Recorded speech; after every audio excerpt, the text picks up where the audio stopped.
Hello everyone, welcome back to Whisper of the Wind. Today I'm sharing my honest review of Where We Meet after playing it for over 1090 hours.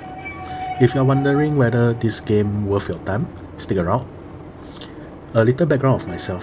I live in Singapore where most of us are Chinese and we grow up learning both English and Chinese. Because of that, I have very unique gaming experience. I can enjoy English games like World of Warcraft, Final Fantasy series, Black Desert, and many more. But I also can dive deep into Chinese games like Age of Wushu, Elysium Online, Zhuxian Online, 逆水寒 Online, so on and so forth. So what do I think about where we meet? Let's start with the setting. So for this game, it takes place in a very unique timeline in China called 五代十国, meaning 5 generation, 10 country. It's a chaotic transition between Tang Dynasty and Song Dynasty. It's a period of turmoil that lasts over a decade, making it a perfect backdrop for wuxia game. You imagine, during that time, people can live from young till death in a very chaotic world where war are constantly happening. Okay, so for the West, what is a wuxia? Basically, wuxia is similar to the Wild West, except instead of guns, martial artists use their skill, their kung fu to solve problem, build reputation, create conflict. So this genre mainly become famous thanks to someone called Jin Yong that come from Hong Kong.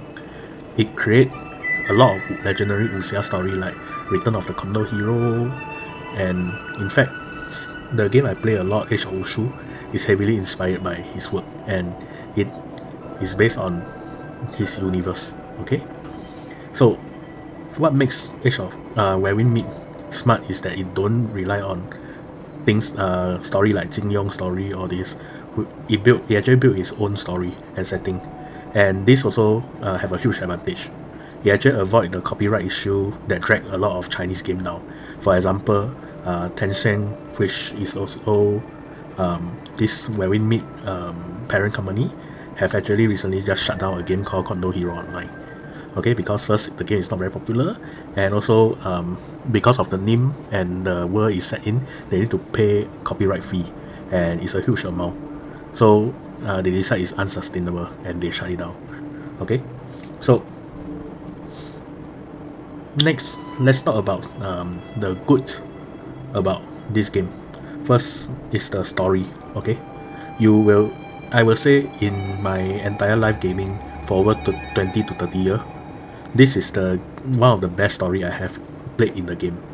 Okay, I would say in China this game have a nickname called 烟云16刀.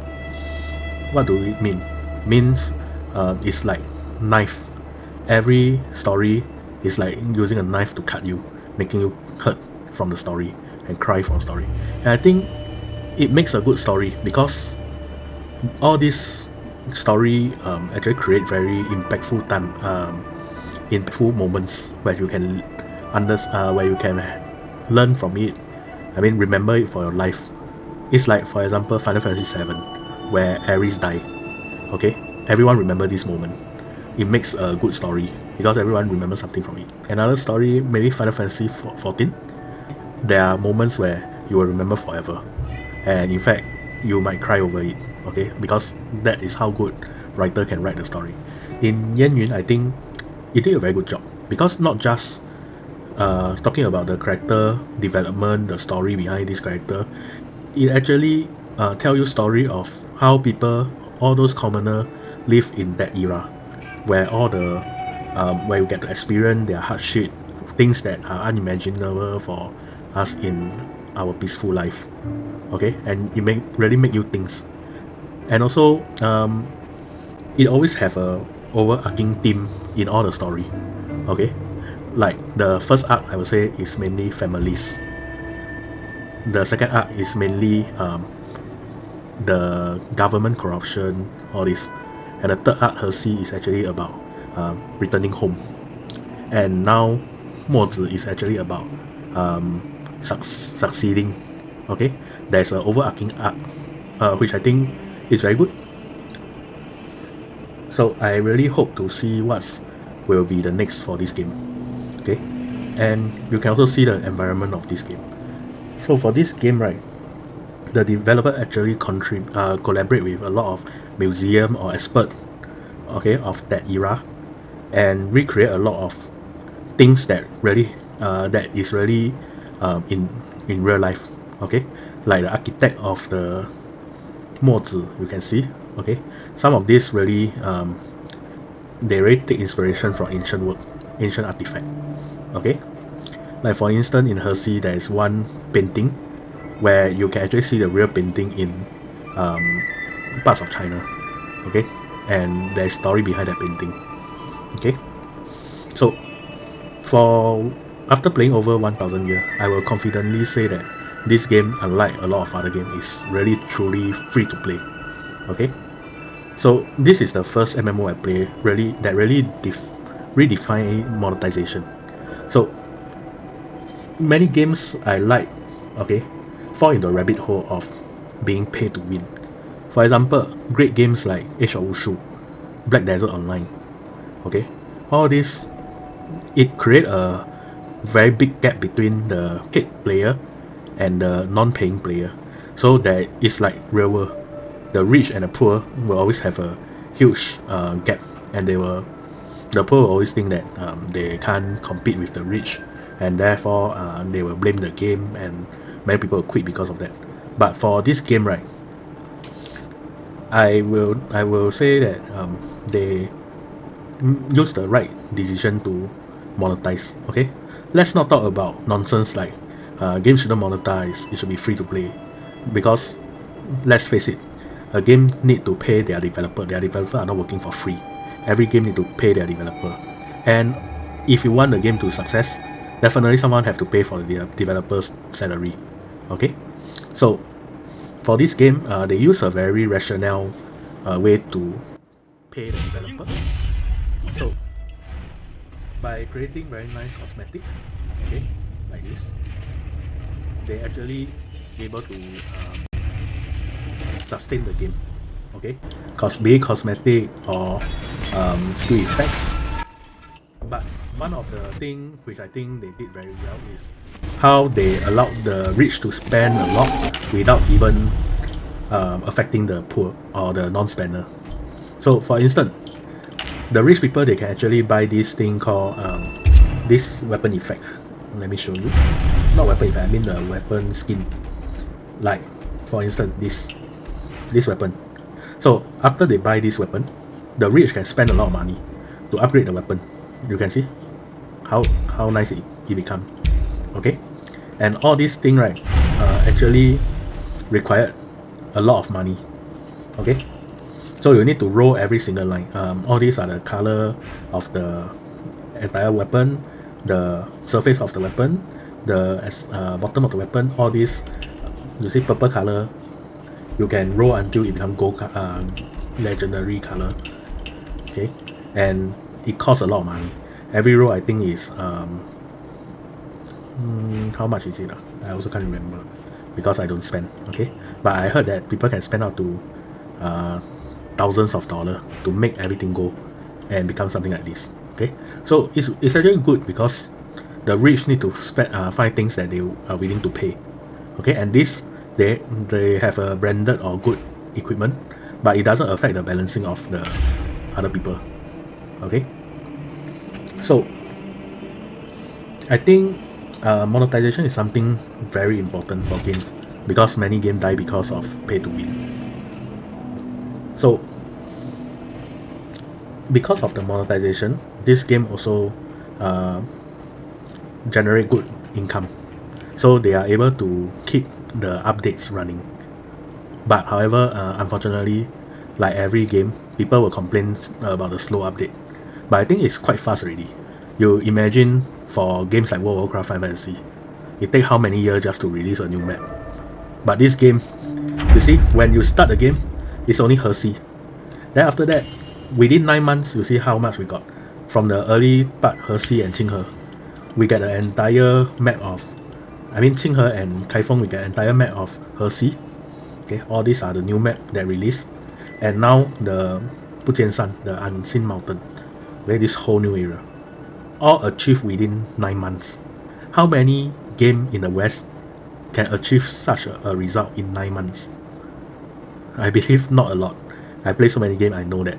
Okay, it takes 3 to 4 years to make an expansion, but yet this game keep constantly push out new maps. Okay, I really think there shouldn't be any complaints. Okay, and also because it's a MMO style RPG, every player can find their own ways to play the game. And unlike game like Black Myth Wukong, okay, which after playing one time you will not play anymore, and you will need to wait for a few years or just to get a DLC which you play for 30, maybe 10 hours, 20 hours. Okay, this game don't have this problem, and your character really feel alive because you see your character develop from a nobody to someone that have experienced all the experience and overcome all the problems. Next thing I will talk about is the progression of this game. I think as a working adult, I really appreciate this game progression system because there is a limit on how much you can play and how much you can grind. So you don't need to spend a lot of time unless you are achieving like all the challenge, like not taking damage, learning the fight, not taking damage in the boss fight.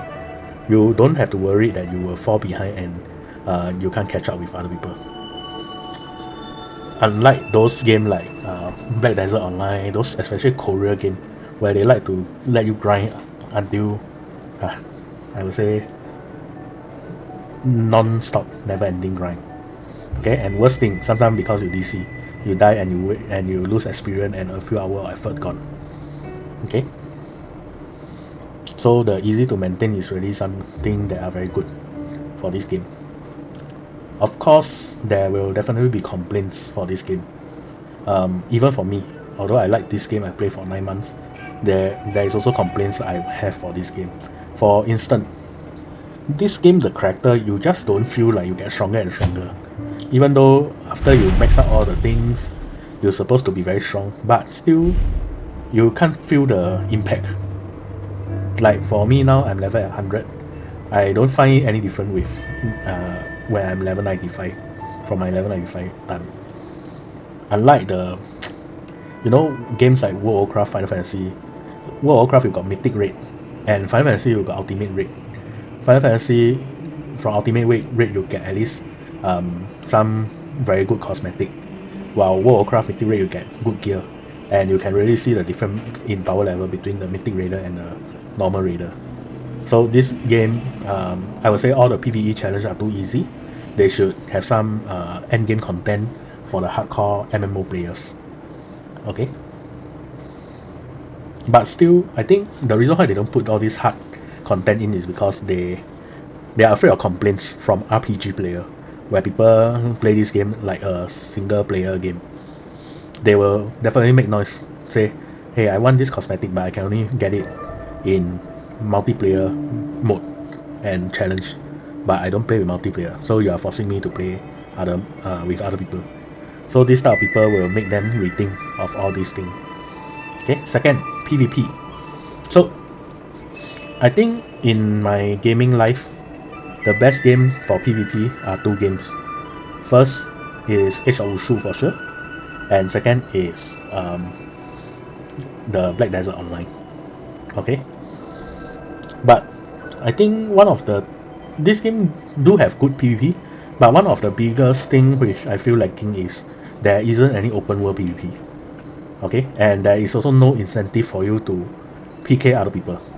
For instance, for Black Desert Online, when you PK people, you kill people, you get their grinding spot. Okay, and you get something from it. And for Age of Wushu, you can also anyhow PK people, and eventually what I feel what is good about open world PvP is that you actually make a lot of friends by doing it. What do I mean by that? For instance, in Age of Wushu, when we PK people can call their friends and come help them, and we also can call more people to come help, and it easily spiral into mass PvP. You can see 2 guilds with tens of hundreds of people killing each other. Okay, you might not get anything from it, but still you will feel something different, like wow, I actually can call so many people to help me, and all these are my brothers and sister. And you create a feel of Jianghu. Okay, what is Jianghu? Meaning a world where people help each other, create an adventure by themselves. It's a true sandbox. This game lack of that. Okay, and I think if the developer want to improve on this aspect, I think they can do it. Let me give you some ideas if any developer are listening. You look at the map, it's so big. Why not you just create some events like escorting? A lot of game like Silk Road Online, Age of Wushu have this escorting system where at your downtime you can just simply escort certain goods, okay, from one point to another point, and by doing that you earn coins or gold. You can see so many currency. You can earn some currency, and from that people can also choose to PK you. So you see, it create conflict and people have fun from it. I think in a Jianghu where you can't open PK and create enemy and friends, it lack of the feeling for this type of game. But I think that it might happen in the future, it might not. Who knows? But let's hope that there is some gameplay like this in the future. Okay. Of course, another complaint I think I have for this game is that there are way too many systems that are so-called meaningless. I feel it's meaningless lah. But a lot of you might not feel that. For instance, you see, all these events actually don't give you a lot of rewards, which I don't even bother to do. I don't know why they are spending so much time doing all this. Or maybe you see like this, playing all this mini game. Okay, I believe some of you will enjoy it, but to me I feel like there isn't much incentive for me to go play all this, and it create a layer of complexity, and new people might not get it, and it might lost people, confuse the newbie. So after all, I think do I recommend this game? Yes, I definitely recommend. Okay, it's one of the most refreshing MMOs RPG I play in years, and the amazing setting, the free-to-play models, all are done right, and I sense great future for this game. Okay, and I also learned a lot of history of China from this game. But I think, as I mentioned, there are still room of improvement, especially the character progression, the PvP. If the developer expand on all these things, I think this game can easily become the king of wuxia genre MMO.